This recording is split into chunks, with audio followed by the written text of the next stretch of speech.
혀 안쪽으로 뭐가 났어요. 뭐가 딱딱한 게 갑자기 자라요. 암이나 종양같이 뭔가 자라나는 게 아니냐. 골윤기라고 불리는 양성 종양 중에 하나라고 보시면 돼요. 다만 이제 또 종양이라고 해서 너무 겁먹으실 필요는 없는데,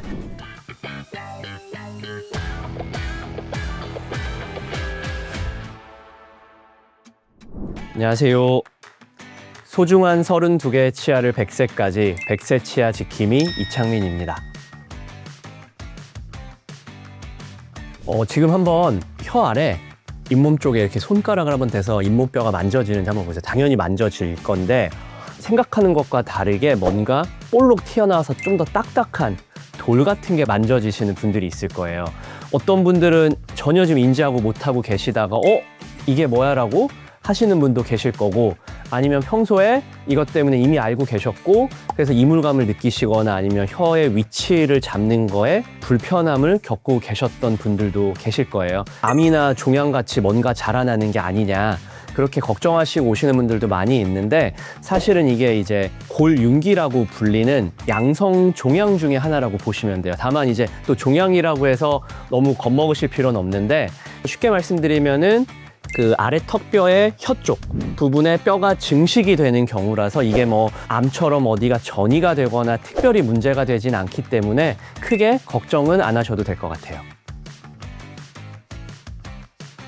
당연히 이제 많은 분들께서 왜 생기는지 궁금하실 거예요. 근데 사실은 저희도 정확하게 뭐 이론적으로 이유가 밝혀지진 않았어요. 그러니까 보통은 타고나기를, 그러니까 유전적으로 그렇게 생기는 분들이 있고, 또 유력한 이유 중에 하나가 씹는 힘들이 강하신 분들, 뭐 꽉 무는 습관이 있으시다거나 아니면은 이갈이가 심하신 분들이 나도 모르는 사이에 뼈가 조금씩 자라게 되는 경우가 있어요. 즉 저장력이 강해지게 되면서 그런 기계적인 자극이 잇몸에 전달되고 다시 잇몸뼈로 전달이 되면서 잇몸뼈가 증식하는 것이 가장 유력한 이유라고 추정이 되고 있어요.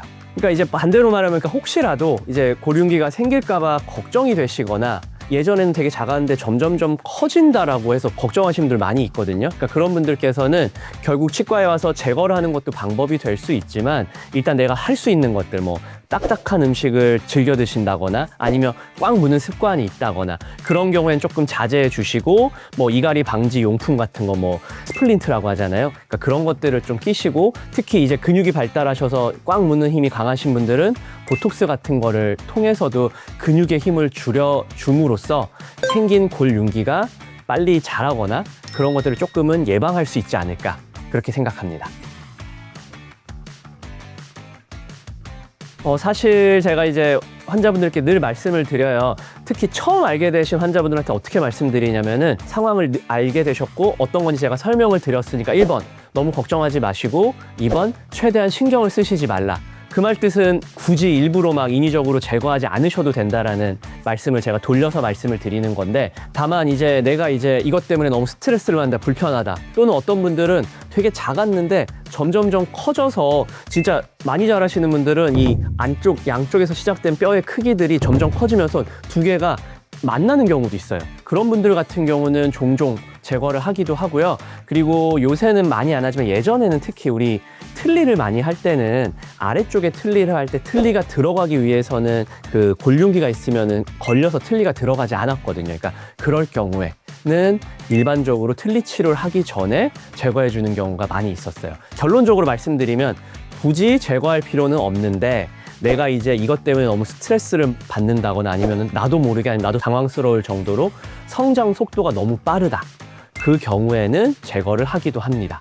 그리고 이제 제가 지금 계속해서 말씀드리는 게 혀 아래쪽, 그러니까 아래턱에 이 안쪽으로에 생기는 골윤기만 말씀을 드리는데, 어떤 분들은 이 아래턱이든 위턱이든 이 볼 쪽으로 골윤기가 심하게 생기시는 분들이 있어요. 같은 원인으로 생기세요. 1번 발생학적이든 유전학적으로 생길 수도 있고, 아니면 씹는 힘이 강해서 생기시는 분들이 있는데, 그런 분들은 얘가 커져서 불편해서 제거를 하는 경우도 있지만 심미적인 목적으로 제거를 하시는 분들도 있으세요. 우리가 잘 생각해 보면은 혀 아래쪽으로 골륜기가 생기는 거는 내가 불편한 것뿐이지 바깥으로 보이진 않을 건데요. 예를 들어서 아래턱이든 위턱이든 바깥쪽으로 골륜기가 정말로 심하게 자라는 분들은 나도 모르게 이 입술들이 점점 앞으로 쏠려 나오는 심미적인 불편감까지도 겪으실 수가 있고, 당연히 양치가 어려울 수도 있고, 그다음에 이제 아래쪽에도 해당되는 건데, 골륜기가 자라면 자랄수록 이 살을 밀면서 잇몸을 밀면서 자라는 거기 때문에 그 부위가 잇몸이 되게 얇아져요. 그러면은 살짝만 양치질을 해도 상처가 나서 쓰라리거나 그런 경우가 있기 때문에 아래가 아니더라도 요런 바깥쪽 또는 입천장 쪽에 나시는 분들도 있어요. 사실은 입천장도 아까 말씀드렸듯이 그렇게 바깥으로 보이진 않기 때문에 심미적인 목적으로 제거할 필요는 없지만 어쨌든 다양한 위치에서 나고 다양한 원인 등에 의해서 제거가 필요한 경우가 있습니다. 그리고 이제 하나, 이게 어떻게 보면은 좋은 정보라면 정보인데 사실 아직까지는 그걸 많이 하진 않아요. 골륜기를 특히 제거하는 경우에 필요에 의해서 자가골 뼈 이식제로 만들 수가 있거든요. 그럼 그 경우에는 이 뼈 이식제를 나중에 내가 이제 임플란트를 정말로 해야 되는 상황이 왔을 때 내 골륜기를 통해서 만들어진 나의 뼈, 즉 자가골 뼈 이식제를 임플란트 수술 등에 사용할 수도 있겠죠. 그 정도만 알고 계셔도 좋은 정보가 될 것 같아요.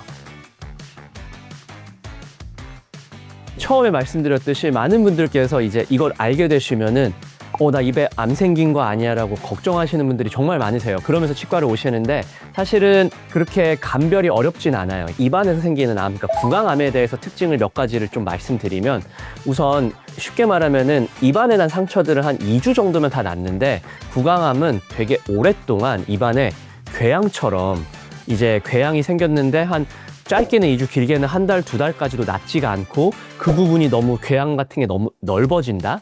그 다음에 뭔가 보기에 너무 흉하다. 그게 특히 뭐 뼈가 노출됐다라기보다는 겉에 보이는 잇몸이 너무 빨갛게 보인다거나 생긴 궤양이 낫지 않는다거나 그럴 때 이제 우리가 구강암에 대해서 조금 걱정을 하고 꼭 치과에 오셔서 검진을 받으셔야 되지, 이 골륜기 자체, 뼈가 성장을 하는 그 자체에 대해서는 크게 걱정하지 않으셔도 될 것 같아요. 특히 뭐 입천장에도 아까 제가 골륜기가 생길 수 있다라고 말씀드렸는데, 그 골륜기와 또 구강암을 구별하시기에는 구강암들은 고름도 많이 생기고 정말로 피도 좀 많이 나고 그다음에 너무나 아프고 그럴 상황이 있기 때문에 사실은 그렇게 내가 일단 골륜기가 나한테 있다는 것만 알고 계시면은 구강암의 증상과 골륜기가 보이는 상황 증상은 많이 다르기 때문에 그렇게 구별하시는 게 어렵진 않으실 것 같아요. 오늘은 제가 이제 골륜기에 대해서 설명해 드렸는데요. 혹시 설명이 부족하거나 궁금하신 것들이 있으시면 언제든지 댓글로 남겨주시면 답변해 드리겠습니다. 그리고 영상이 도움이 되셨다면 구독과 좋아요 부탁드릴게요. 이상으로 100세 치아 지킴이 이창민이었습니다. 감사합니다.